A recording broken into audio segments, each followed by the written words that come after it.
বিসমিল্লাহির রহমানির রহিম। তিন জাইতুন, সিনাই পর্বত এবং এই নিরাপদ নগরী মক্কার কসম।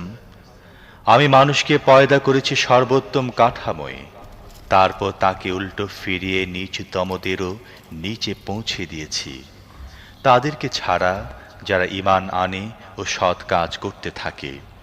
কেননা তাদের রয়েছে এমন পুরস্কার যা কোনোদিন শেষ হবে না। কাজী হে নবী, এরপর পুরস্কার ও শাস্তির ব্যাপারে কে তোমাকে মিথ্যাবাদী বলতে পারে? আল্লাহ কি সব শাসকের চাইতে বড় শাসক নন? বিসমিল্লাহির রহমানির রহিম। তিন জাইতুন, সিনাই পর্বত এবং এই নিরাপদ নগরী মক্কার কসম।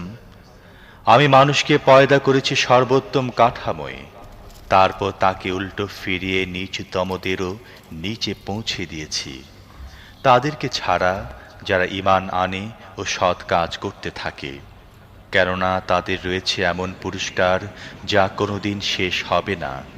কাজী হে নবী, এরপর পুরস্কার ও শাস্তির ব্যাপারে কে তোমাকে মিথ্যাবাদী বলতে পারে? আল্লাহ কি সব শাসকের চাইতে বড় শাসক নন?